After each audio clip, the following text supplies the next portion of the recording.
des personnes comme tout le monde. On a aussi envie d'avoir des loisirs comme tout le monde, mais donnez-nous l'opportunité de pouvoir le faire. Enfin, il faudrait qu'il y ait des personnes qui font les lois, en tout cas, elles vérifient que ça soit bien appliqué, et après te dire, mais si c'est pas appliqué, sanction. Quand tu arrives à l'hôpital, quand tu t'arrives, je sais pas, un cancer, un accident, une maladie, quelle qu'elle soit, en fait, tu es souvent un peu livré à toi-même et tu sais pas vraiment vers qui te tourner. Sensibiliser aujourd'hui des enfants, demain, quand ils vont vouloir embaucher des personnes, en fait, avoir une personne qui est en situation de handicap, ça va pas leur faire peur. 100 € par la Sécu, ça a pas changé depuis 20 ans. Ouais. Enfin, une nomenclature sur le handicap, ça n'a pas changé depuis 20 ans. Comme quoi, tu vois, ça en dit long sur ce que l'État pense de la société. Ouais. Oui, je suis en fauteuil, et c'est pas grave, du moment que tu me mets une rampe pour que je puisse accéder à ton resto, et ça me va très bien, tu vois.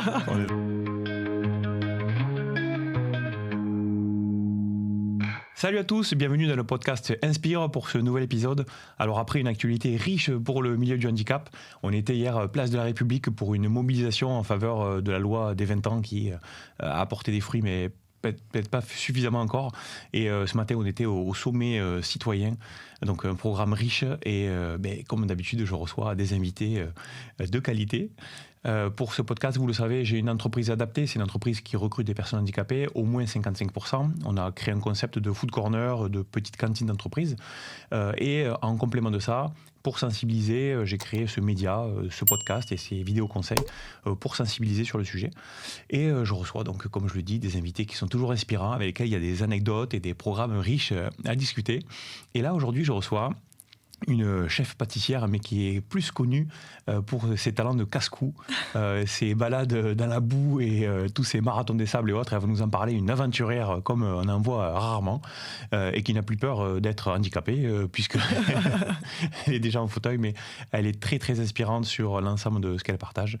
Caroline, je suis ravi de te recevoir aujourd'hui. Bienvenue. Salut Ghislain, merci de me recevoir sur ton podcast. C'est trop cool. Je suis trop content d'être là. On est contents tous les deux. Donc beaucoup de sourires partagés. Si tu peux te présenter en quelques mots, donc différemment de ce que j'ai dit. Carrément. Effectivement, j'ai une grande partie de ma vie où je travaillais en pâtisserie. Maintenant, je suis plus côté entrepreneuriat, où là, j'ai créé une entreprise qui s'appelle Hostobox, qui fait des boîtes cadeaux pour les personnes qui sont hospitalisées, avec du contenu qui est fabriqué en France et qui peut être livré directement à l'hôpital.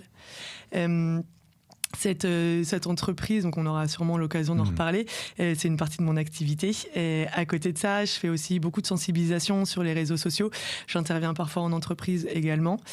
Et comme tu l'as si bien dit tout à l'heure, une autre grosse partie de ma vie, c'est le sport. Voilà, on va parler de sport, un programme super riche. Sport, handicap, sensibilisation, tes interventions, aussi le côté entrepreneurial pour montrer un peu la réalité. Alors pas forcément en rose pour tout. On va parler aussi budget, vie, tout ça. Argent. Voilà, et puis bien sûr, pensez à liker cette vidéo pour que en fait, le message passe au plus grand nombre, à vous abonner pour suivre les différents profils, et puis à mettre des commentaires, vous poser des questions si vous le souhaitez, sur des sujets auxquels vous voulez qu'on réponde, sur des vidéos solo ou des invités que vous pensez qui seraient intéressants d'interviewer. On viendra y répondre en direct. Voilà, exactement, on viendra, on fera très attention. Alors, on va commencer justement par ce parcours entrepreneurial qui est né grâce à ton accident. Tout à fait. Grâce. C'est un sujet, mais moi je dis grâce parce que c'est une aventure que tu n'aurais pas connue si tu n'avais pas eu cet accident. Exactement. Ouais, moi j'aime bien dire qu'il m'arrive des choses aussi grâce à mon fauteuil. Et qu'il n'y a pas que des choses qui sont tout le temps négatives. Il y en a évidemment, on aura sûrement l'occasion d'en reparler aussi, mais il y a aussi beaucoup de choses très positives qui en découlent. Et effectivement, Hostobox en fait partie.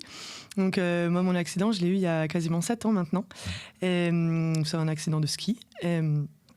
Et en fait, à la suite de cet accident, j'ai passé de longs mois en rééducation. Et là, j'ai de la famille, des amis qui sont venus me voir à l'hôpital. Et j'ai la chance d'avoir une grande famille, un peu casse-cou aussi, un peu à faire tout le temps plein de choses assez surprenantes, mais dans le bon sens du terme. Et là, elles sont venues à l'hôpital me voir avec une boîte en carton, une boîte à chaussures. Et je me suis dit, mon Dieu, mais qu'est-ce que c'est que ce truc encore ? Et en fait, elles avaient mis à l'intérieur un Polaroid, des jeux, des défis, un album photo, des crayons. Et en fait, ce qui fait que maintenant, j'ai plein de souvenirs hyper positifs de l'hôpital. Et pas forcément tout le temps ce côté un peu plus négatif, c'est les dur, fleurs, etc. Voilà. J'en ai eu quelques-unes. Ouais. Mais en fait, finalement, les fleurs, c'est sympa sur le coup, mais c'est pas un souvenir qui est très pérenne. Là, le souvenir de l'Ostobox, c'est vraiment créer une expérience aussi. Et en fait, pour la petite anecdote, elles avaient déjà à la base appelé toutes ces boîtes-là Ostobox. Ah, t'es pas l'origine du nom. Génial, j'ai un nom qui en plus déjà tout trouvé, un nom qui est trop chouette. Et moi, ça me tenait vraiment à cœur de pouvoir reprendre ce nom-là aussi. Et en fait, ce qui était marrant, c'est que dans chaque boîte, j'avais un défi que je devais relever pour avoir la boîte du mois suivant. Du coup, c'était assez marrant, c'était assez ludique. Mais qui c'est qui avait ces idées? Il faut être hyper créatif. C'est mes cousines, cousines et sœurs qui avaient des super idées. Tu vois, par exemple, un jour, j'ai reçu un livre coupé en deux. Et en fait, j'avais, si tu réalises le défi du mois, en fait, t'as la boîte du mois suivant avec la fin du livre, quoi. Donc, t'as pas le choix de réaliser le défi. Elles ont fait comme les téléfilms, elles l'ont coupé au moment où genre ouais, c'est ça, suspense. Ouais, suspense. D'accord. Exactement. Et, par exemple, j'avais dans un des défis, c'est par exemple, j'avais une photo d'une fille et je devais la retrouver. Me dire, mais qui est cette fille? Je savais pas du tout qui c'était. Et au fur et à mesure, elle m'avait mis des indices dans la boîte, etc. Avec, par exemple, il y avait un des indices, c'était un numéro de téléphone, et il y avait les 2 derniers chiffres qui étaient barrés. Donc en fait, je ne savais même pas, il n'y avait même pas de chiffre, tu vois, je savais même pas qui. Donc j'aurais dû me taper 99 numéros pour savoir qui était la personne, tu vois, à appeler. Et au final, c'est cette personne-là que j'avais rencontrée il y a 15 ans qui m'a qui est venue m'apporter la boîte à l'hôpital, quoi. Donc, voilà, plein de souvenirs très créatifs. Aujourd'hui, dans Ostobox, tu t'es servi de ces petits exemples de jeux où tu as repris un peu le concept Exactement. Ouais. En fait, du coup, Ostobox, là, c'est des boîtes qui sont donc toujours des boîtes cadeaux. Et l'idée, c'est d'avoir à l'intérieur des produits, comme ce que moi je pouvais avoir, mais aussi d'avoir un livret d'accompagnement avec des jeux et des défis, et avoir aussi également des podcasts, des idées de podcasts à écouter, des idées de... Et toi, tu vas en faire partie maintenant des idées d'entreprise ou d'assaut à contacter, parce que tu vois, c'est un truc que j'ai remarqué quand tu arrives à l'hôpital, quand tu t'arrives, je sais pas, un cancer, un accident, une maladie, quelle qu'elle soit, en fait, tu es souvent un peu livré à toi-même et tu sais pas vraiment vers qui te tourner. Donc ça a été un peu mon cas quand je suis arrivée. C'est parachuté dans un milieu que tu connais pas. Potentiellement, tu n'as peut-être jamais rencontré quelqu'un. Moi, des personnes en situation de handicap et qui plus est en fauteuil roulant, j'en avais pas rencontré beaucoup dans ma vie. Mais ceci dit, j'avais une personne dans mon entourage un peu éloignée, mais qui est en fauteuil roulant aussi. Et je pense que ça a été hyper important et hyper intéressant de l'avoir, parce que le connaissant lui, je savais que j'allais pouvoir déplacer des montagnes. Ouais. Clairement, j'avais cette optique, cette vision de « Ok, je sais que je peux monter une entreprise, je sais que je peux faire du sport ». Je me suis jamais mis de barrière. Vraiment, justement, c'est intéressant ce que tu dis. Il faut rappeler que 85% des handicaps arrivent au cours de la vie. Ouais. Donc la confrontation au handicap, c'est pas que la naissance ou autre, c'est justement au cours de la vie que ça peut arriver. Donc l'éducation, on en parlera juste après, c'est quelque chose qui me paraît prioritaire parce qu'il faut sensibiliser. Exactement. C'est quelque chose qu'on choisit pas. On disait avec Virginie qu'on choisit pas et non plus lequel. Sinon c'était trop facile. Ouais. Et d'ailleurs, c'est un sujet, l'éducation, dont on veut parler, parce que tous ces handicaps survenant au cours de la vie, si on n'est pas préparé ou un peu sensibilisé, ou on n'a pas la boîte à outils de savoir comment se comporter, qui contacter et autres, je trouve que c'est un manque d'information, que ce soit à la fois pour les personnes concernées, mais aussi les aidants, la famille, l'entourage et autres. Et Dieu sait qu'on nous apprend beaucoup de choses à l'école, et que des fois, ça peut servir à rien, et que ce sujet-là, il est vachement intéressant parce qu'il permet à la fois de sensibiliser autour de soi, mais également pour soi-même, le cas échéant, si ça arrive, quoi. Ouais, complètement. Et c'est pour ça, en tout cas, on essaye de plus en plus d'aller sensibiliser dans les écoles, d'aller dès le plus jeune âge, de venir avec un fauteuil roulant, pour essayer de les mettre dans un fauteuil roulant, pour leur montrer ce que c'est. En fait, le moindre trottoir, il est difficile à passer, la moindre porte, elle peut être difficile à ouvrir. Et puis les enfants d'aujourd'hui sont les adultes de demain. Donc en fait, en éduquant les enfants le plus jeunes possible, en fait, derrière, on va avoir une société la plus inclusive possible aussi. Et ce que je dis souvent, tu vois, par exemple, dans les posts LinkedIn que je peux écrire, c'est de dire, et comme tu le rappelais très bien tout à l'heure, 85% des handicaps arrivent dans le cours de la vie. En fait, sensibiliser aujourd'hui des enfants, demain, quand ils vont vouloir embaucher des personnes, en fait, avoir une personne qui est en situation de handicap, ça va pas leur faire peur. Et le travail que fait Disney, par exemple, tu vois, qui est reconnu, ils ont le label le mieux noté pour l'inclusion et autres, tu penses que c'est un bon outil aussi, ça Alors, moi, je suis pas retournée récemment à Disneyland, donc je sais pas, mais je pourrais te parler du Puy du Fou. Alors, ne serait-ce que dans les dessins animés. C'est aujourd'hui Disney vraiment. Ah bah oui, c'est essentiel. T'as vu quand tu vois le film avec la licorne, je sais pas comment il s'appelle, mais t'as une personne qui est aveugle, t'as une personne qui est en fauteuil. Mais c'est la représentation. Ouais. En fait, ça c'est hyper essentiel. Une petite fille qui a eu un accident, je sais pas, qui a été brûlée, qui se retrouve en fauteuil roulant et qui voit une princesse qui va être un peu similaire à ce qu'elle peut vivre, elle va s'autoriser, je pense, beaucoup plus de choses. Et là, tu me parlais de Disney, je pensais plus que tu me parlais du parc que de Disney. Mais moi, je voudrais te parler du Puy du Fou. En fait, le Puy du Fou, c'est extraordinaire ce qu'ils ont fait. Enfin, vraiment, pour eux, le sujet handicap n'est même pas un sujet.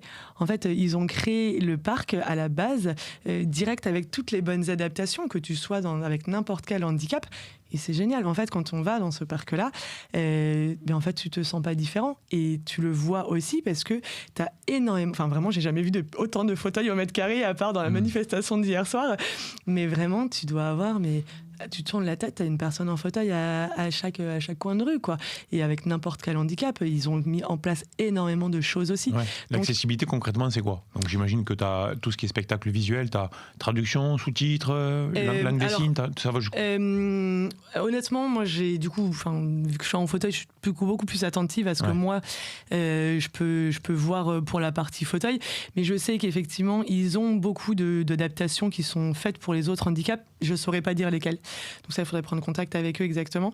Mais en tout cas, pour les personnes qui sont en fauteuil roulant, en fait, tu vas avoir par exemple des rampes d'accès, mais en fait, c'est les rampes d'accès que tout le monde emprunte. Donc toi, t'as même pas de différence de dire toi tu prends les escaliers et toi tu prends la rampe d'accès. Ah ouais, carrément. Ouais. Enfin, vraiment, c'est partout. Et en fait, ce que le parc est assez extraordinaire, c'est que le parc doit être beau. Parce que tu arrives dans une époque, dans un truc comme ça. Et donc, en fait, même, tu vois, d'habitude, tout ce qui est en situation de handicap, les équipements pour les personnes en situation de handicap, souvent, c'est super moche. Ouais, c'est blanc, c'est très médicalisé. Vraiment, c'est laid, quoi. Là, ils ont fait un job énorme. D'intégration, d'accessibilité. Incroyable. Ouais, vraiment, que je trouve génial. Je me dis, si le Puy du Fou a réussi à le faire... En fait, tout le monde devrait réussir à prendre en compte dès le début, dès la base, et même réussir à adapter et que ça soit beau et que ça ne se renvoie pas à ton handicap, quoi. C'est super intéressant ce que tu dis. J'avais pas vu ça sous ce regard-là. Effectivement, comme tu dis, on le voit toujours sur le prisme de ceux qui nous concernent, mais ce serait intéressant de faire l'analyse d'un modèle un peu d'inclusion. Il faudrait voir un peu tout ce qu'il y a. Et tu disais, tu as écrit pas mal sur LinkedIn. Alors, malheureusement, les posts qui buzzent le plus et qu'on voit de toi, c'est ceux où tu vas gueuler parce qu'à la plage, il n'y a pas tel accès ou autre. Est-ce que tu trouves, toi aussi, qu'il y a un peu un attrait plutôt pour la négativité, toujours, plutôt que le positif? Parce que là, si demain tu fais un post pour dire c'est super, le Puy du Fou, est-ce qu'il faut autant buzzer que quand tu dis qu'à la plage, on ne peut pas y aller? Alors c'est hyper intéressant parce que justement j'ai fait ces deux posts-là. Dans les deux posts, celui qui a le plus buzzé, c'est celui du Puy du Fou qui a fait plus de 4000 likes, etc. Celui où je parlais de la plage, il a dû en faire 2500 et quelques. Mais c'est vrai que c'est deux énormes posts qui ont marché. J'ai fait d'autres posts justement en parlant, en disant qu'il y a des choses qui existent et qu'il y a des choses qui sont bien faites. C'est des potes qui marchent beaucoup moins bien. Et concrètement, le cerveau humain, je pense, est fait aussi de dire il y a des choses qui sont mal faites, on essaie de soutenir et du coup, on va les liker un peu plus en masse quand les infrastructures ne sont pas bonnes ou quand il y a des choses à faire. Je pense qu'il y a un côté un peu plus solidarité de se dire ok, ça va pas, on va essayer de faire en sorte qu'on va liker et du coup, on va faire en sorte que le post soit un peu plus visible pour que les choses changent. Le Puy du Fou, c'était un post qui a été fait pour montrer qu'il y avait des choses qui existaient. Et je pense que c'est un truc qui est très grand public et qui peut plaire à beaucoup de monde. Et du coup, je pense que c'est aussi pour ça. Après, tu sais, les lois de l'algorithme. Oui, alors c'est vrai qu'il y a selon quand est-ce que tu le mets et autres, mais grosso modo, moi j'avais remarqué qu'effectivement, c'était plutôt un peu la négativité qui faisait. Je suis complètement d'accord avec toi. Voilà, c'est un petit exemple qui... C'est un peu dommage, mais voilà. D'ailleurs, si vous aimez, vous mettez un pouce vers le haut. Si vous aimez pas, vous mettez pas le pouce vers le bas. Mettez un j'adore, mettez une réaction quelconque et d'ailleurs si vous n'êtes pas d'accord avec ce qu'on dit ou si vous avez des éléments à apporter, et en fait mettez-les en commentaire, ça serait hyper intéressant et hyper riche de pouvoir en parler. Non, mais alors, moi je trouve ça quand même fort ce que tu fais sur les réseaux parce que c'est toujours à la fois documenté mais avec des propositions de solutions. Et donc, essentiel. Nous on se connaît un peu plus maintenant qu'avant d'ailleurs, on se connaît via les réseaux à la base, mais après on s'est rapproché par rapport au collectif Ensemble que tu as créé avec Tiffany, co-construit, puis avec tout plein de potes. handicapés ou pas d'ailleurs. C'est notre quota de 6% de personnes valides. Alors voilà, c'est ça. Donc dans les entreprises, normalement, de plus de 20 salariés, il faut au moins 6% de personnes handicapées. Et vous, dans votre assos, vous voulez avoir 6% de personnes non handicapées. C'est ça. Donc je suis le quota. Mais merci pour cette inclusion, merci pour cette acceptation. Merci pour tout ce que tu fais surtout, c'est trop bien. Non, avec plaisir. Et du coup, ce collectif, il a pour objectif, si j'ai bien compris, c'est de faire des constats, mais également d'aller essayer de le mettre en lumière au travers de vidéos et de proposer des solutions. Surtout de proposer. Souvent, j'ai l'impression que ce qui manque, c'est de la proposition de solutions. Hier, on a eu un événement qui était incroyablement bien organisé, bien fait, dans un délai record, qui a dû monopoliser des moyens. L'écran, l'accessibilité, une personne qui... C'est génial. Les speakers, etc. Ouais. Le seul truc, c'est que des fois, on se dit mince, mais du coup, à la fin, il reste quoi? Tu sais, t'as ce sentiment un peu de mince. C'est quoi la marche à suivre maintenant? C'est quoi le plan d'action? Et c'est quoi l'action, le levier qu'on peut avoir tout de suite? C'est pour ça d'ailleurs que moi, que je me suis lancé dans l'entreprise. Moi, je fais l'entreprise adaptée parce qu'au quotidien, je vais recruter des personnes handicapées. Donc, je me dis que chaque jour, je vais participer à ma façon, pas que prendre la parole. Et nous, l'objectif de Ensemble, donc ce groupement, c'est ça, c'est d'essayer d'aller porter des actions, d'aller porter des propositions, mettre le feu. Allez. Non, mais en fait, moi, ce que je remarque aussi beaucoup, c'est que faire des initiatives, on a l'impression que quand on est en situation de handicap, on n'est pas pris au sérieux. Ou, tu vois, typiquement, moi, hier, lors de la manifestation, j'ai pas vu de policiers. Je sais pas s'il y en avait. Tu mets une manifestation comme ça avec des agriculteurs, je peux te dire que des policiers, il y en a dans tout le quartier, qu'ils sont là et que c'est un petit peu plus pris au sérieux. Là, ils ont dit c'est bon, c'est des personnes en situation de handicap, ils vont pas nous mettre le bordel. Ah ouais. Bah, moi, c'est le sentiment que j'ai, tu vois. Enfin, je sais pas ce qui est bien, c'est qu'il y a une belle image. Oui, il y a une belle image, mais il y a une image un peu bisounours. Ouais, c'est bon. Tu vois, la loi sur le handicap, ça fait 20 ans qu'elle est passée. Qu'est-ce qui a vraiment évolué depuis? Quelle est la démarche à suivre? Là, le président nous a annoncé les histoires de fauteuils roulants remboursés. Mais en fait, c'est du bullshit. Enfin, en tout cas, moi, je le vois comme... un peu une action de communication, de se dire regardez, c'est remboursé, attention, le petit astérix en bas de la page. T'as décortiqué toi précisément ou pas? Moi, je suis allée regarder justement ce qui s'est dit. Enfin, tu vois, j'ai ouvert le document, mais c'est incompréhensible. J'ai envoyé un message à mon revendeur de fauteuil, il me dit mais je comprends rien. En fait, il n'y a pas une liste pure et dure en disant voilà, ce fauteuil-là sera remboursé, celui-là sera pas remboursé. Ensuite, si moi j'ai un fauteuil qui est pas remboursé, quelle est la prise en charge du coup? On n'est pas au courant de comment ça va se passer. Et pourquoi il l'est pas? Parce qu'il rentrerait pas dans cette fameuse liste. D'accord. Tu vois, et après, il y a plein de personnes qui ont des besoins très spécifiques, avec des commandes au menton, etc. Est-ce que vraiment tous ces fauteuils-là seront intégralement remboursés? Enfin, moi, je trouvais que c'était une prise de parole, mais qui était quand même très opaque, où on n'a pas de solutions encore qui sont hyper concrètes. Moi, aujourd'hui, j'ai fait un devis de fauteuil à 16 000 €. Est-ce que je dois attendre le mois de décembre pour être sûr d'avoir un fauteuil qui soit vraiment intégralement remboursé ou pas? Ou est-ce que je suis obligée de le faire maintenant?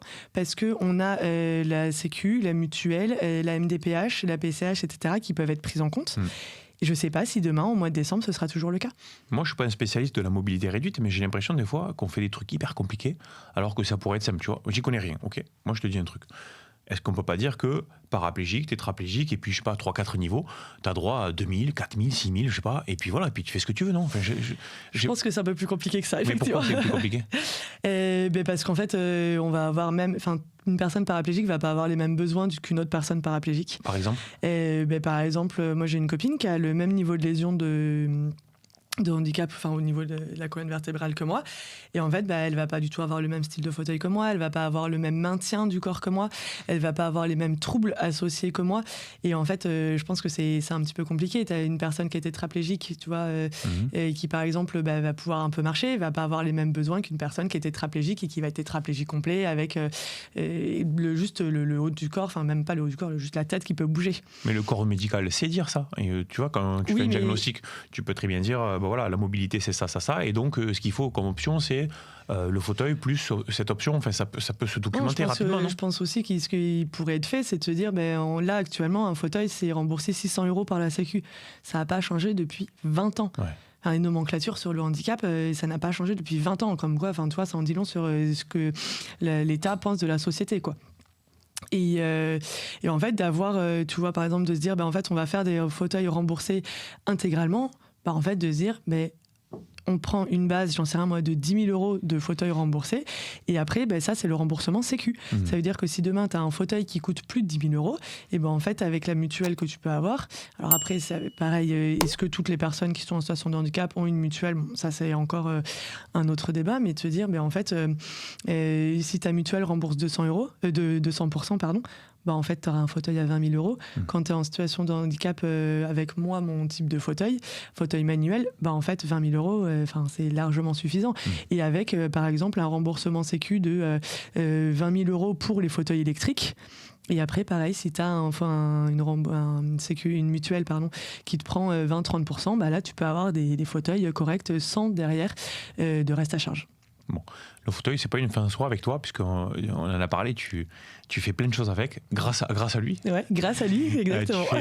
J'ai vu, et si vous suivez Caroline, vous allez voir tout ce qu'elle fait, donc le marathon des sables et autres. Voilà. Alors, c'est quoi ce côté casse-cou que tu as de certaines aventures? Et puis, est-ce que tu peux nous en dire un peu plus, justement, sur ton parcours? Et puis, on parlera aussi du basket, sur lequel tu as un regard qui est vachement bienveillant. Enfin, c'est eux qui ont un regard bienveillant vis-à-vis d'eux. Tout à fait. Donc là, c'est quoi ces aventures? Qu'est-ce que tu nous fais? C'est vrai que c'est une grande partie de ma vie, c'est une partie de ma vie que j'adore. Et c'est du coup tout ce côté un peu sportif, aventure. Ça a commencé, donc moi j'ai eu mon accident en mai 2018. Donc un accident de ski comme je disais tout à l'heure, et en fait en février 2019, donc même pas un an après, je suis remontée sur des skis. Tu tombes de moto, tu remontes quoi. Exactement, c'est un peu ça, mais parce que passionnée un peu de montagne, de grand air, de grands espaces, etc. Et donc j'ai eu l'opportunité de repartir avec l'hôpital de Garches, qui avait qui a d'ailleurs, je crois, toujours un programme pour aider les personnes qui sont à mobilité réduite à continuer un peu leur vie via différentes actions, dont le ski. Et après, je suis partie, donc peut-être même pas un an et demi après mon accident, j'étais avec des copains, tu sais, soirée, on va faire un truc un peu con. J'avais 3-4 copains à l'époque en fauteuil. Et qui m'ont dit moi je me suis inscrit, je vais faire le semi-marathon, etc. Je dis vas-y chiche, je viens aussi quoi. En fait ils se sont tous ils ont tous dit en fait quelques jours avant non finalement ça me fait un peu peur, j'ai pas envie d'y aller. Et du coup je dis moi j'ai mon équipe, j'y vais. Donc tu vois, un an et demi après mon accident, je me suis enfilé 21 bornes. J'ai dit non mais plus jamais je fais un truc aussi débile par contre. Tu parles, au final tu rencontres les bonnes personnes, etc. T'as fait en combien de temps? On avait mis 2h30 je crois. 2h30, ok. Et par rapport aux gants, tu mets des gants, des roues? Ouais, et puis en fait, ça c'est pareil, un apprentissage aussi. C'est-à-dire qu'avant, à la base, j'avais des gants de vélo. Ouais. Sauf qu'en fait, les gants de vélo, ils sont pas du tout renforcés au doigt. Donc maintenant, j'achète des gants de voile qui sont un peu plus renforcés. Et je strappe aussi mes doigts parce qu'en fait, tu sais, avec le contact avec la roue. Ça sert de frein aussi parfois, non? Et ça sert, les mains servent clairement de frein. Enfin, c'est les plaquettes de frein. Et en fait, du coup, maintenant, je strappe pour pas avoir d'ampoule parce que mine de rien, tu fais 20 km avec les mains, c'est quand même, tu peux avoir des ampoules. Surtout pour la pousser, quoi. Surtout pour la pousser. Ouais, complètement. Donc ça a été une première partie, on va dire. Ouais, carrément. On met des images là. Ouais, carrément.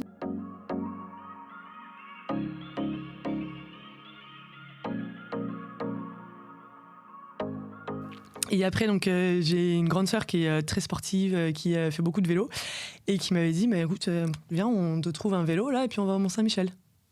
Je fais, mais Mont-Saint-Michel, c'est 400 bornes, qu'est-ce que tu veux qu'on aille faire au Mont-Saint-Michel? Elle me dit, si, je pense que c'est possible. Je fais, ok, si tu penses que c'est possible, on y va.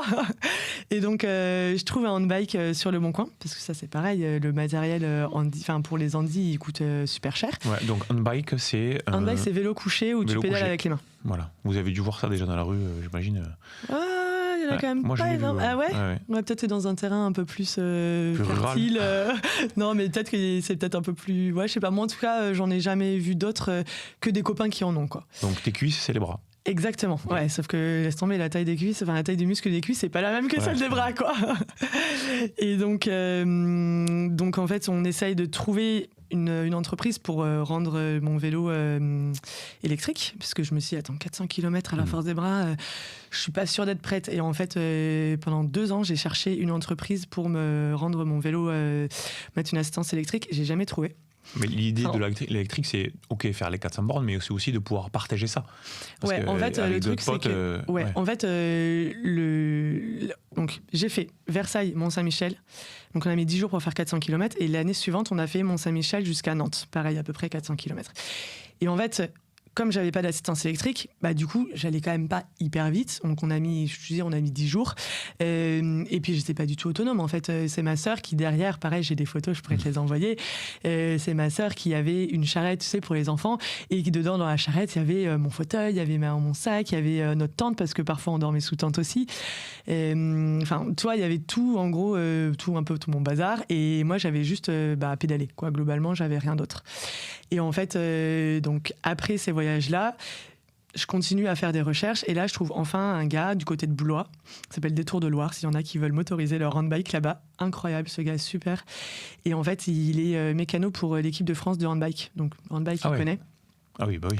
Et en fait, toutes les autres entreprises que j'avais trouvées avant me disaient « Ah oui, pas de problème, on va pouvoir le faire ». Ouais, sauf qu'en fait, une fois que tu ramènes le handbike, ils se disent « Ah ouais, en fait, c'est un peu plus compliqué, on sait pas faire ». Et donc cette personne-là met une adaptation, met une assistance électrique.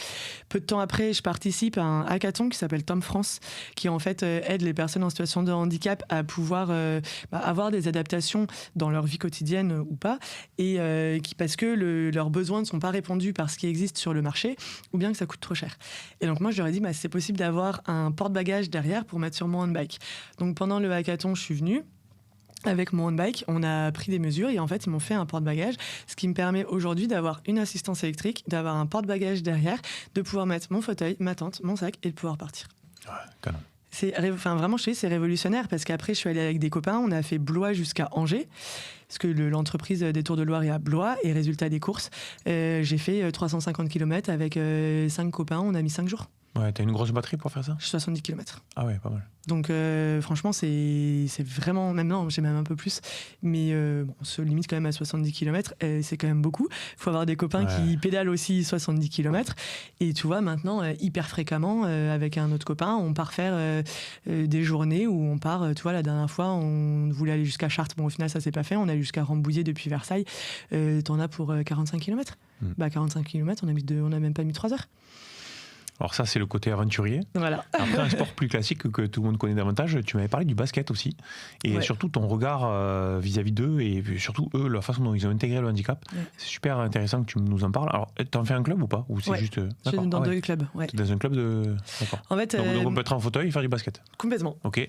Et en plus, du coup, le handicap peut être un atout en fonction des points, c'est ça, tu m'expliquais ? Ouais, exactement, c'est ça. En fait, donc déjà, avant de moi me mettre au basket fauteuil, j'ai testé énormément de sport parce que je voulais un sport dans lequel je puisse sortir de mon fauteuil. Je me dis, je suis quand même toute la journée dans mon fauteuil, j'aimerais bien essayer de trouver quelque chose.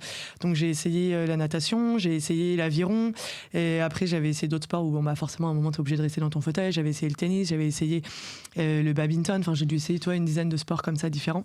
Et en fait, dans chaque sport, je trouvais qu'il y avait toujours ce côté... Tu concours où tu joues contre des personnes qui sont potentiellement soit beaucoup plus, soit moins en situation de handicap que toi, mais t'es jamais vraiment à égal. Ouais.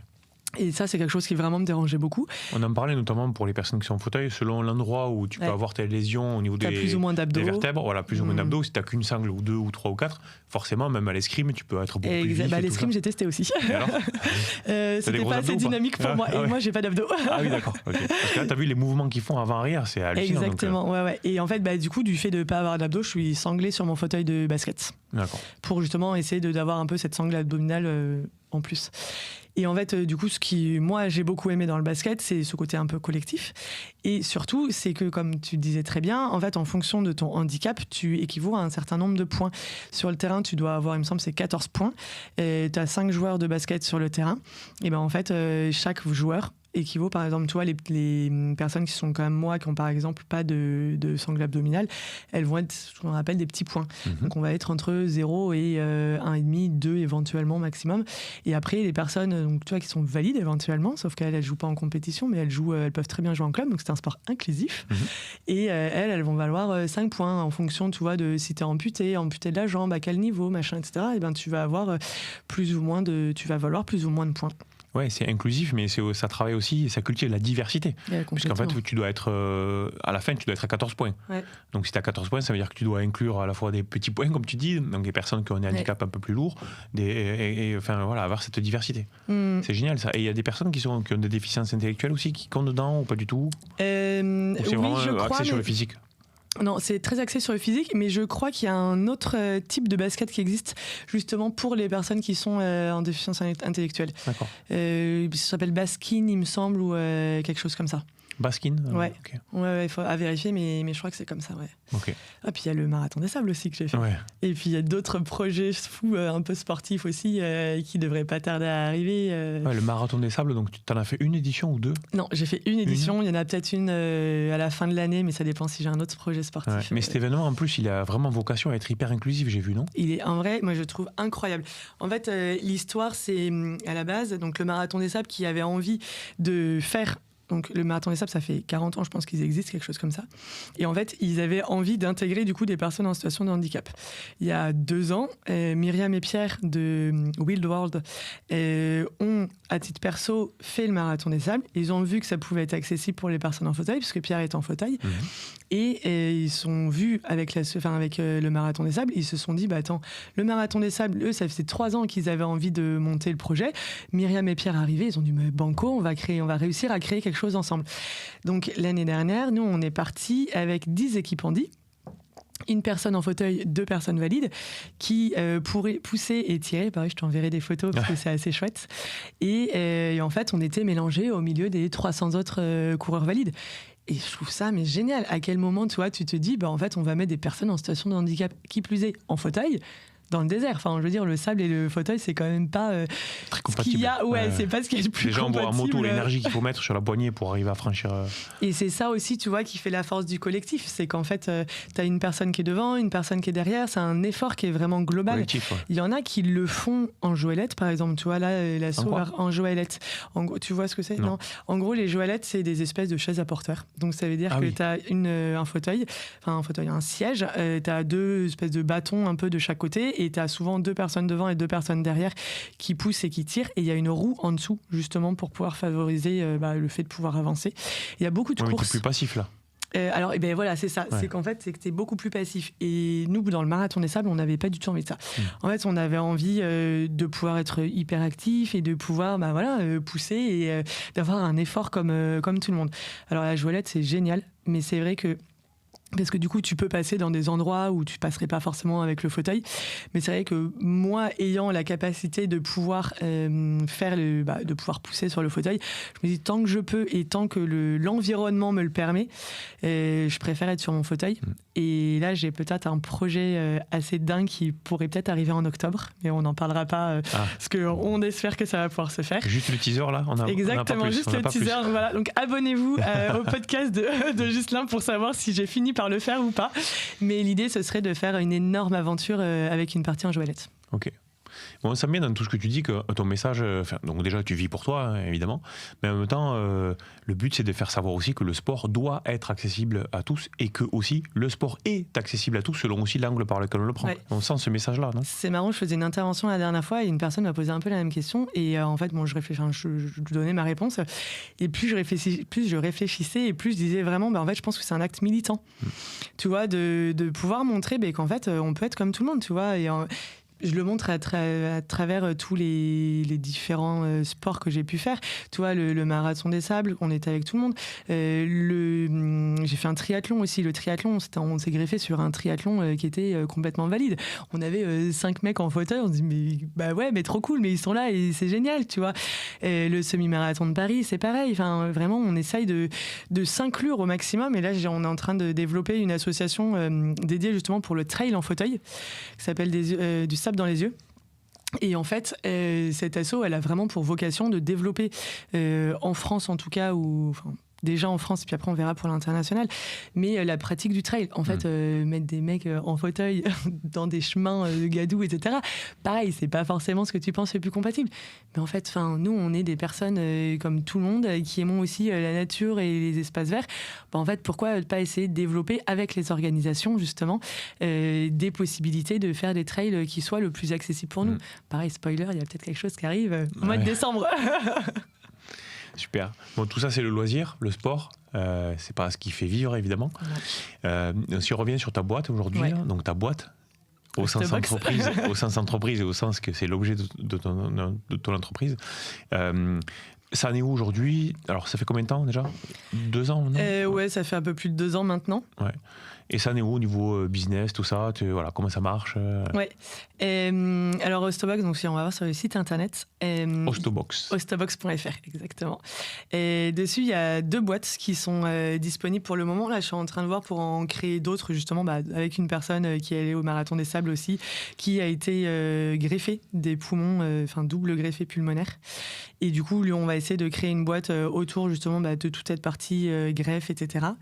Mais aujourd'hui, donc, il y a une boîte qui est un peu plus généraliste, on va dire, avec des produits alimentaires, des produits un peu plus hygiène, cosmétique, des jeux, des défis. Pareil, livrets d'accompagnement, des listes de podcasts à écouter, des histoires inspirantes, etc. Des livres, des assos éventuellement, pas mal de ressources. Et l'autre, elle est plutôt dédiée pour les personnes qui sont atteintes de cancer.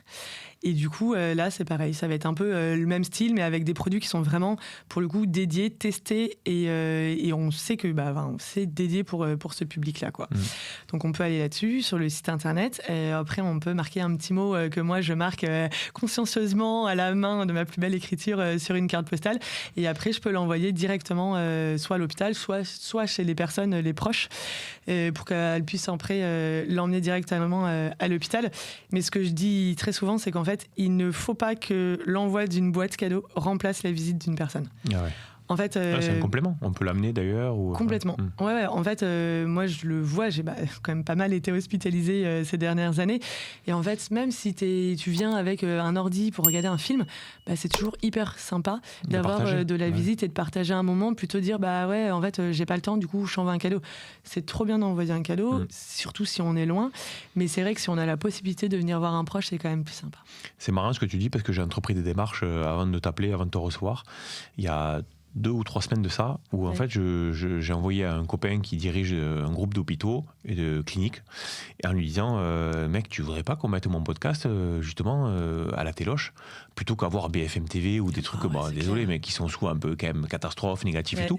Là, en fait, le gars, il va avoir toute la journée des vidéos de gens qui sont en fauteuil, qui font des aventures, qui ont créé des boîtes. J'avais reçu Charlotte ici, elle a créé 2 startups. Enfin, donc la personne, elle est dans son lit en train de se remettre. Et il y a 2 choses, c'est la nourriture intellectuelle et la nourriture. Donc la nourriture, on va pas en parler, mais la nourriture intellectuelle, c'est quoi? C'est ce que tu vas voir à la télé, c'est les cadeaux qu'on peut avoir, c'est les visites les visites sociales que tu peux avoir. Mais balance ça. Du coup, le gain, il va être quoi? Psychologiquement, la personne, elle peut être vachement inspirée et du coup avoir envie de se battre. Et 2, le personnel soignant, c'est une super action pour eux, parce que le personnel soignant, si la personne elle est tout le temps aigrie, vous avez vu encore les incendies, les machins, alors que si elle dit vous avez vu ce profil-là, et puis ça crée du lien en plus avec le personnel soignant qui, eux, peuvent essayer de créer des projets de vie justement avec ces personnes-là, et justement avec Tiffany, qui me semble tu vas avoir dans pas très longtemps, et on a un projet justement, alors pareil, je vais pas trop teaser non plus parce que pareil, je touche du bois pour que ça se fasse, mais de créer un film d'aventure justement pour aller après derrière dans des centres de rééducation pour pouvoir promouvoir exactement ce que tu es en train de dire, pour montrer aux personnes qui sont hospitalisées, pour montrer aux personnes qui sont non pas la finalité, le commencement. Pour montrer mais la rééduque, si t'es un rééduque, la finalité c'est quoi? C'est de sortir de là et pouvoir faire plein de choses. Exactement. Et en fait de dire t'as eu j'en sais rien moi, un handicap visible ou invisible, et en fait regarde, il y a des choses qui sont possibles. Alors avec les réseaux sociaux, maintenant, il y a plein de trucs qu'on peut voir. Mais tu vois, d'avoir vraiment quelqu'un qui vient, qui t'en parle, qui est là, etc., je trouve que ça peut être... ça me remet de l'humain, quoi. Ouais, mais les réseaux, il faut aller consommer. Alors que là, si on te le pousse, ça peut être un élément de motivation vachement intéressant. Et, tu vois, j'aimerais bien avoir un accueil favorable à cette idée-là, tu sais, de dire, allez, à mais la je télé, pense que tu vois, l'hôpital dans lequel j'ai souvent été hospitalisée, ils m'en ont parlé. Ils m'ont dit, mais est-ce que tu penses que tu pourrais venir, je sais pas moi, tous les 6 mois, ou parce que bon, ça tourne pas beaucoup quand même dans ce genre d'hôpitaux, tu sais, les gens ils viennent, c'est de la rééducation, c'est quand même assez long, tu vois, tous les 6 mois à peu près, et de me dire, mais est-ce que tu penses que tu pourrais venir et apporter en fait ton expérience, ton expertise, parce que, et c'est quelque chose que j'ai remarqué quand j'ai été hospitalisée la première fois, en fait, la personne qui est la plus expérimentée dans le handicap, elle a 6 mois entre guillemets d'ancienneté dans le domaine, elle y connaît rien, tu vois, alors que là je suis retournée 4 mois en janvier dernier à l'hôpital. En fait, j'ai 6 ans d'accident derrière moi. Bon, bah, en fait, les mecs, je leur ai dit, sortez-vous un peu de votre lit, là, et pour parler gentiment, et après, allez pas forcément aller pousser de la fonte à la salle pour aller après derrière se dépasser, mais ouvrez vos yeux et vous voyez ce qui se passe autour. Il y a plein de trucs qui sont possibles de faire. Et comme ce que je te disais tout à l'heure, en fait, moi, j'ai l'impression de faire plus de choses maintenant que je suis en fauteuil, et de m'autoriser à en faire plus que ce que je pouvais faire avant. Avant, j'avais un emploi du temps qui était hyper rempli, mais par le travail. Maintenant, je gère mon emploi du temps comme j'en ai envie. Et du coup, vraiment, je me crée aussi des opportunités. Ouais, mais tu as appris aussi à vivre avec moins, peut-être, plus de frugalité. Parce qu'au niveau financier, c'est pas non plus la fête à neuneux. Tu non, me l'avais confié. Aujourd'hui, tu vis de quoi, à la fois ton activité et l'allocation adulte handicapé, c'est ça? Alors, mon activité, elle me rémunère pas encore. Ouais. C'est-à-dire, en gros, tu fais du chiffre, mais ça, c'est bouffé par les frais de structure. Exactement, c'est ça. D'ailleurs, il faut aller acheter des box. Carrément, acheter des box sur restobox.fr. Non, mais il y a aussi le truc j'essaye de développer l'entreprise, donc sur le site internet, mais aussi de le développer via les mutuelles, les assurances, les comités d'entreprise. En fait, toute personne qui est en rapport direct avec des personnes qui potentiellement peuvent être hospitalisées. Parce qu'en fait, quand tu es en entreprise, alors toi aujourd'hui, tu vois, je t'en parle, tu vas me dire l'idée est géniale, mais je connais personne qui est en situation qui est à l'hôpital aujourd'hui. Par contre, si demain je touche le comité d'entreprise d'une grande entreprise, et en fait, dans tout le panel de ces salariés, il y aura forcément une personne qui connaît quelqu'un ou qui connaît quelqu'un qui connaît quelqu'un qui sera hospitalisé. Donc pareil, je lance un petit appel. Ouais, puis c'est l'occasion aussi d'y penser. Eux aussi font ça tous les jours et c'est plus facile d'instaurer un rythme ou en tout cas un réflexe que d'offrir une boîte ou de la conseiller. Que quelqu'un qui a un proche qui a eu un accident, c'est pas le réflexe que tu vas avoir, quoi, tu vois, de faire la liaison entre la pub qu'on aura vue sur LinkedIn ou ton post avec la personne proche. Ouais. C'est vrai qu'effectivement le déclencheur il est pas évident, quoi. Donc il faut aller voir des personnes qui sont plus spécialisées, plus concernées, quoi. Et du coup, effectivement, pour répondre à ta question de base, je vis effectivement avec l'AH. Et après, donc, comme Hostobox, c'est clairement, voilà, c'est pas suffisant. Je fais des missions de conseil aussi, parfois dans des entreprises qui, là, peuvent aussi soit nourrir le compte d'Hostobox pour m'aider à le développer encore plus. Et après, grâce à ça, je peux me toucher des dividendes, etc. Enfin, c'est des montages financiers après. Oui. Tu es TIH ou pas? Pas à force des choses, ouais.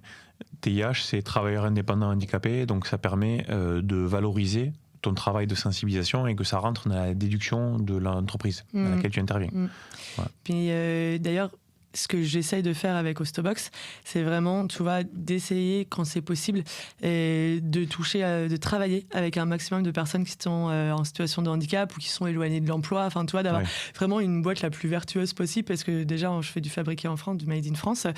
Et après, la personne qui a fait au tout début mon site internet, elle était en situation de handicap invisible. Les livrets, ils sont imprimés dans un ESAT à Paris. Je travaille avec une entreprise qui fait des petits gâteaux qui sont fabriqués à Nantes et qui, eux, sont... voilà.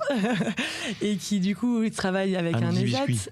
Ouais, ça s'appelle Quignon. Quignon, exactement. Et qui, tu vois, eux ont une super bonne démarche qui est, en plus d'être du coup handy-friendly et aussi sur la démarche responsable, ils récupèrent les baguettes, ce que j'allais dire, c'est très responsable, etc. Dans les boulangeries, Après, ils font des gâteaux qui sont super bons. Petit coup de pub pour eux. Et non, vraiment, tu vois, travailler avec des entreprises comme ça, moi, ça colle complètement à mes valeurs. Ouais, c'est canon. Et du coup, là aujourd'hui, c'est quoi ton volume d'affaires à peu près? Tu vends une boîte tous les combien? Ça dépend des mois. Franchement, ça dépend des mois, ça dépend de toi, si c'est Noël ou pas. Je sais pas, on va être peut-être à une dizaine de boîtes. Enfin, c'est quand même, c'est pas énorme parce que je développe la boîte toute seule aussi. Donc ça, tu vois, c'est un truc, un aspect important aussi. Comment on pourrait t'aider en fait, voilà, sur ton idée top, voilà. Et ben, comment on peut m'aider sur plein de sujets différents. Déjà d'en parler. En parler déjà, c'est trop cool parce que plus on en parlera et plus l'idée se développera et plus les gens y penseront. Si on travaille dans une entreprise qui a un comité d'entreprise éventuellement, et ben c'est de me mettre en relation avec eux, de pouvoir en fait faire de la communication sur le sujet, de pouvoir faire réaliser des offres ensemble. S'il y a des associations aussi qui sont intéressées, on peut créer des boîtes qui sont vraiment qui collent aux valeurs et aux besoins de l'association. Tu vois, j'ai déjà travaillé avec différentes associations où on a vendu plus de 400 ou 500 boîtes, il me semble, avec ces associations-là. Et en gros, l'idée, c'était de dire, bah voilà, nous, on est une association qui va avoir des personnes qui sont atteintes de cancer, par exemple. Et ben, on a envie d'avoir tel et tel produit dedans. On s'appelle un tel, et ben, est-ce qu'on peut faire un livret avec justement toutes les actions qu'on va faire? Quelque chose d'avoir vraiment enfin voilà, c'est possible. En tout cas, pour le moment, je suis une boîte qui est encore assez petite et assez agile. Et du coup, en fait, il y a énormément de choses qui sont possibles de faire. Tu vois, on peut faire des collaborations, on peut faire des trucs. Enfin, là, je suis en train de voir pour faire une collaboration avec une entreprise. J'espère que ça va se faire. On se dit, bon, au début, comment est-ce qu'on va réussir à aligner les deux? Et en fait, je suis sûr qu'on va faire un truc incroyable, quoi. Alors, j'ai appris de toi que il fallait pas te poser la question de savoir ce qui t'était arrivé. C'est une question qu'on te pose assez souvent et puis finalement qui commence à te gonfler, quoi. T'as envie de vivre ta vie, pas de sans arrêt ressasser le passé. Ça, c'est une chose, mais ce que tu as constaté aussi, c'est l'éducation de la nouvelle génération avec l'ancienne génération. Tu as remarqué que ce genre de choses, d'ailleurs, c'était souvent lié à des générations un peu plus anciennes, quoi. Alors déjà, voilà, toi, c'est parce que tu veux tirer un trait sur le passé ou c'est parce que c'est quoi, c'est quoi ton propos? Ouais. En fait, moi, ce que je remarque, c'est que souvent, les personnes, en tout cas, tu vois, c'est à peu près plus de 60 ans, à peu près, ouais, vont avoir tout de suite ce regard de... attends, je vais te donner un exemple, d'ailleurs. La dernière fois, je suis dans une gare. On prend l'ascenseur avec un couple... 70 ans, je pense, quelque chose comme ça. On attend l'ascenseur, très gentil, il me voit arriver et il se décale. Je dis, non, mais vous inquiétez pas, on va pouvoir tous monter ensemble dans l'ascenseur, il n'y a pas de souci. Il y a peut-être même pas 10 secondes d'ascenseur, tu vois, on monte dans l'ascenseur. La dame me regarde, elle fait, oh, mais qu'est-ce qui vous est arrivé? Pourquoi vous êtes en fauteuil? Ouais. Je dis, mais attends, mais on a 10 secondes d'ascenseur, si t'as peur des blancs, parle-moi de la météo, parle-moi de ce que tu veux, mais me demande pas pourquoi est-ce que je suis en fauteuil. On ne se reverra absolument jamais de ma vie, je pense. Donc en fait, qu'est-ce que ça va t'apporter? Enfin, ça ne va pas aider à avoir une construction derrière qui pourrait te dire, ok, bon, elle est en fauteuil parce qu'elle a eu tel et tel accident, donc en fait, je comprends que il se passe ça dans sa vie. Non, en fait, tu t'en fiches que je sois en fauteuil ou que ça se trouve, si j'avais eu des béquilles, tu m'aurais peut-être demandé aussi. Enfin, pour moi, c'est un peu de la curiosité qui n'est pas forcément très utile de savoir, comme quand tu fais je sais pas moi, tu vas d'un endroit à un point B avec le taxi. Bon, bah en fait, le taxi, s'il te demande pourquoi, tu dis... Je peux vous raconter, mais qu'est-ce que ça va réellement changer, tu vois? Enfin, on peut créer du lien autrement. Moi, j'ai pas de problème à en parler, vraiment. Mais si je trouve que ça apporte quelque chose dans la conversation, tu vois, j'ai des. Donc c'est le fond, c'est la raison qui est. Ouais. Ah ouais, moi j'ai aucun problème à parler de mon handicap, à parler de l'accident, etc. Mais par contre, ça va être vraiment. Pourquoi est-ce que ça t'intéresse de le savoir? Tu vois, quand je rencontre des copains en soirée ou quoi que ce soit et qu'on se connaît pas, bah en fait, ils vont d'abord s'intéresser à qui je suis et après, si dans le fil de la conversation, ça doit arriver de pourquoi tu es en fauteuil, je le raconte, mais vraiment sans problème du tout. Et là, je trouve que ça fait plus un peu curiosité... pas malsaine parce que c'est pas malsain, mais un peu plus c'est un peu déplacé, t'es pas forcément obligé de savoir ce qui m'est arrivé. Ouais, c'est la maladresse un peu aussi, curiosité, oui, maladresse. C'est ça. Puis c'est la peur, tu dis la peur du blanc, la peur des blancs, c'est la peur du vide, quoi. En gros, il faut combler le vide, on a l'impression qu'il faut dire quelque chose. Non, juste tais-toi, quoi. Tu vois, ouais, c'est ça. Et... T'as fait la place pour pas monter, ça suffit. Ouais, et puis, exactement. Et puis, tu vois, après, si ça doit venir dans le fil de la conversation, bah, en fait, parce qu'on en parle, bah, pourquoi pas, tu vois, mais vraiment là, c'est pas. Je trouve que c'est pas forcément l'objectif. Ok. Le message est passé, du coup. Voilà. Bah non, mais tu vois, je vois pas l'intérêt de comprendre, de demander à la personne ce qui s'est passé, si de toute façon, quoi qu'il arrive, qu'est-ce que ça va changer dans ta vie, quoi. Il y a un truc qui t'énerve un peu plus que ça encore, lié au handicap, ou vis-à-vis de toi, en fait, ou en général, c'est quoi? Est-ce qu'il y a un message que tu veux faire passer sur quelque chose qui t'agace un peu? Je pense que ça va être toute la frustration qui est liée au handicap. Tu vois, de se dire, en fait, on fait quand même beaucoup de choses. Et nous, à titre perso, pour essayer de rendre le handicap le plus visible possible, de rendre de sensibiliser, etc. Et en fait, c'est parfois, soit c'est pas possible, et les gens ne font pas forcément des démarches pour que ça le soit. Tu vois, un exemple tout bête. Avoir un site internet, comme on en parlait à midi, avoir un site internet où tu as tout simplement l'information qui est donnée si le lieu en gros est accessible ou pas, le café, le bar, le théâtre, quoi que ce soit. En fait, de te dire, dans ma vie de valide avant, j'aurais eu zéro problème. Là, il va falloir, j'ai une charge mentale de malade parce qu'il va falloir que j'appelle, que je sache si le resto est accessible ou pas. S'il n'est pas accessible, il va falloir que je fasse d'autres recherches et tout. Alors juste, si tu mets normalement un petit message sur ton site internet en me disant voilà, ça c'est accessible ou ça c'est pas accessible, en fait moi je gagne un temps de fou et c'est quand même plus simple. Et c'est comme par exemple si tu veux acheter des billets pour aller voir un match de foot, de rugby, de tennis, etc., ou que tu veux aller prendre un billet pour aller au théâtre, mais quelle galère. Donc voilà, il y a toute cette frustration de se dire ce serait possible de faire facilement. Et en fait, soit les gens sont pas assez éduqués, soit les gens s'en fichent, soit c'est juste pas la priorité.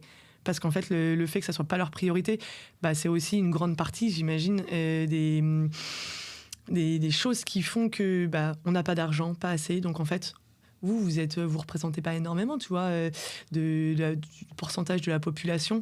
Tu vois, par exemple, un site internet qui va te vendre des places pour aller voir un match de foot.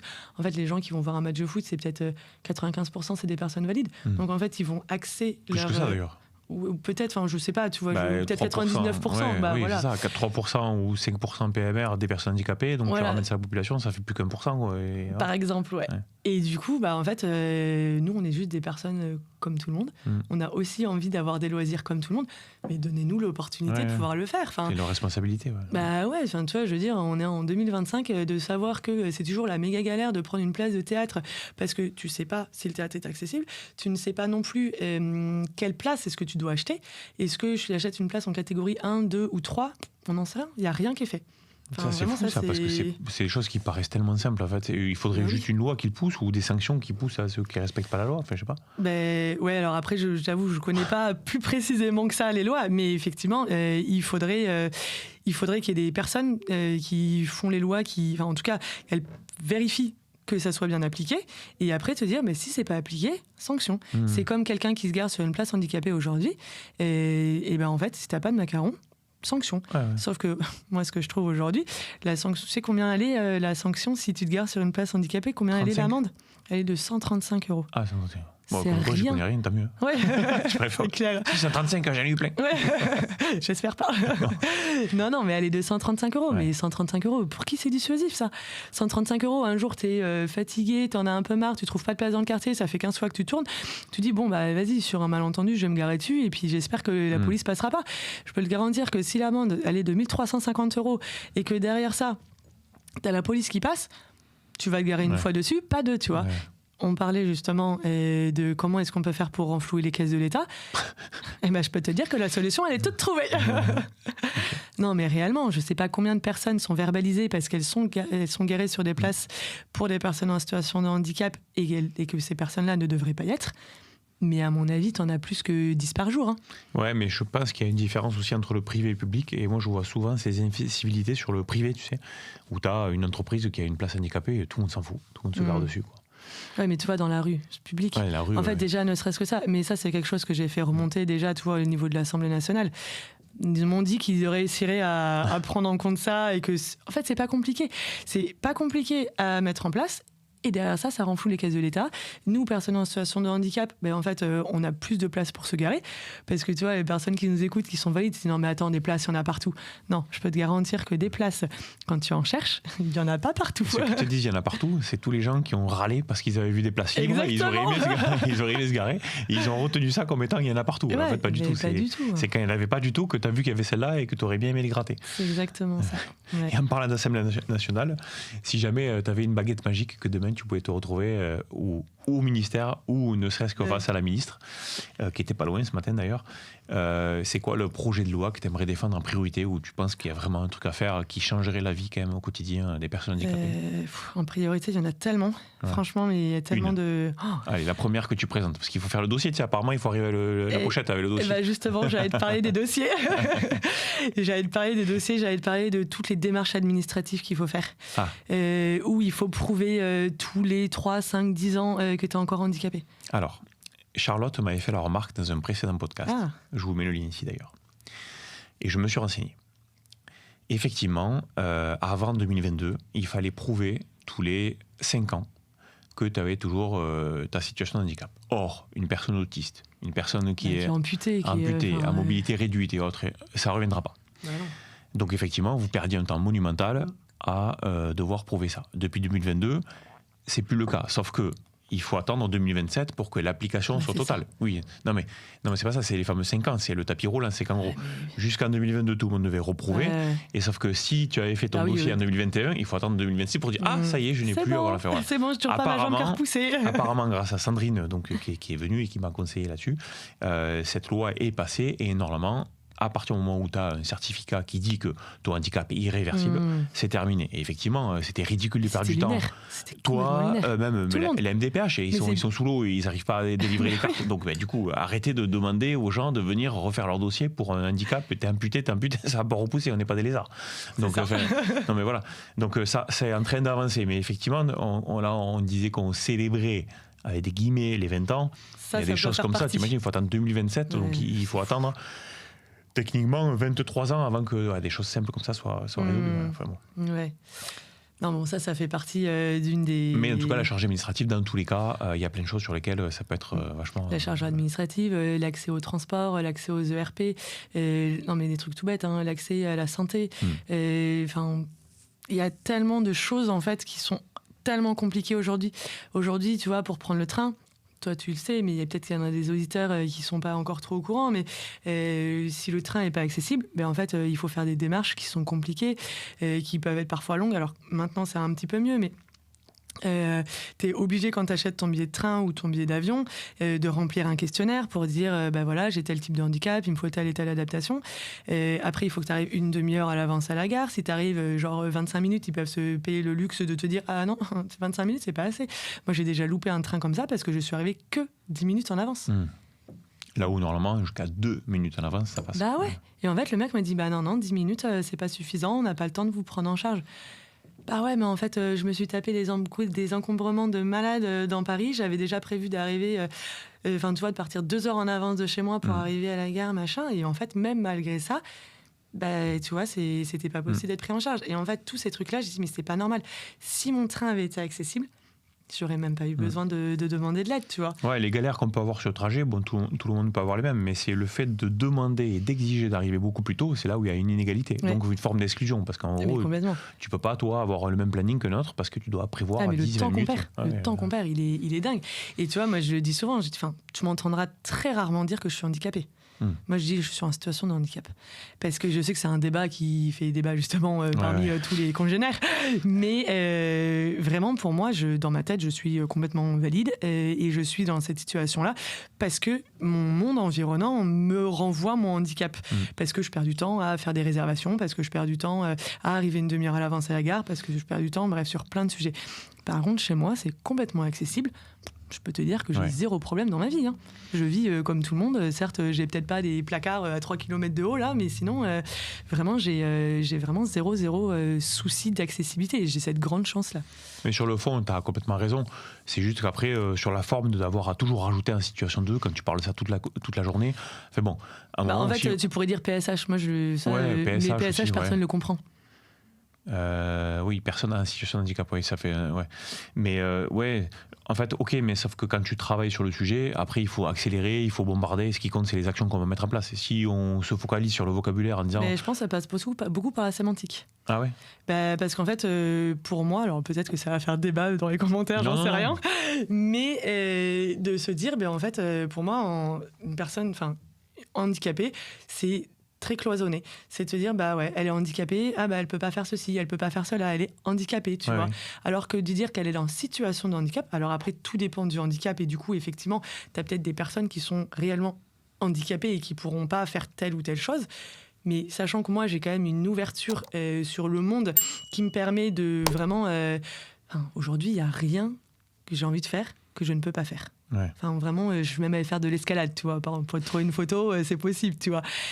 Et vraiment, enfin, moi, c'est la situation qui m'handicape. Si demain, je trouve les ressources nécessaires, humaines, financières et matérielles, bah, en fait, j'ai pas de problème, tu vois.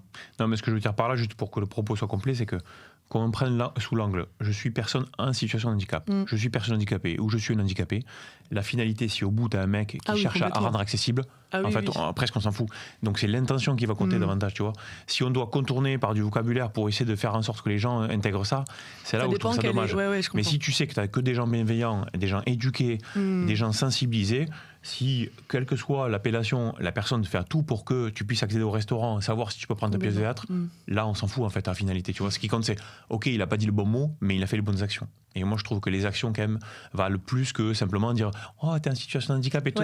Pardon, désolé, c'est pas accessible mon théâtre, mais oui, non, mais ça je suis d'accord avec toi. En fait, c'est si, in fine, tu réussis à avoir ton truc et qu'il est accessible, bon bah en fait, qu'importe. Mais par contre, au quotidien, dans la vie de tous les jours, tu vois, bah moi je préfère dire avec mes potes ou avec quoi que ce soit que je suis en situation de handicap plutôt que que je suis handicapé, vraiment.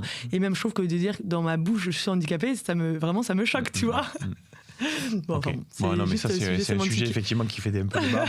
Ce qui compte, ce qu'il faut retenir de ça, c'est que peu importe qu'on soit d'accord ou pas d'accord, ce qu'il faut, c'est absolument traiter l'action, agir pour rendre justement les choses accessibles, moins de discrimination, moins d'exclusion, et voilà. Et à partir du moment où on fait ça, bon, mais les maladresses ou autres peuvent être largement pardonnées. Oui, et puis en fait, tu vois, je préfère avoir des maladresses, mais que les choses avancent. Et en fait, bah écoute, oui, tu m'as dit que j'étais handicapée, oui, je suis en fauteuil, et ben c'est pas grave, du moment que tu me mets une rampe pour que je puisse accéder à ton resto, et ben ça me va très bien, tu vois. On est d'accord. Super, bah écoute, c'était hyper enrichissant tous ces échanges. J'espère que tu pourras du coup continuer à développer ta jolie entreprise d'Ostobox. Je mettrai le lien dans la description là, pour que vous puissiez voir tout ce que fait Caroline. Et puis un grand merci d'être venu. Merci au studio aussi qui est accessible pour le coup. Ils ont mis la petite rampe. Yep. Et puis voilà, tout ça on reste ensemble pour notre petit collectif et on va continuer à faire bouger les choses. Ouais. Et merci Ghislain, parce que vraiment toi tout ce que tu fais, que ça soit avec Trèfle, que ça soit avec tout ce que tu publies sur LinkedIn, tout ce que tu fais avec ton podcast, et j'imagine que tu dois faire d'autres choses aussi dont on n'est peut-être pas forcément au courant, dont tu ne te vantes pas forcément, mais tu œuvres vraiment pour l'inclusion. T'as des vrais, c'est pas juste des paroles, c'est des actes, et tu vois, s'il y avait plusieurs entreprises qui prenaient exemple sur toi, et ben le monde avec un grand M s'en porterait beaucoup mieux. C'est très gentil, merci, je suis touché. Merci à toi. Merci encore, merci à tous d'avoir suivi. Pensez évidemment à liker les petits commentaires et puis à vous abonner pour suivre la suite. Et à partager. À bientôt. Au revoir à tous, merci.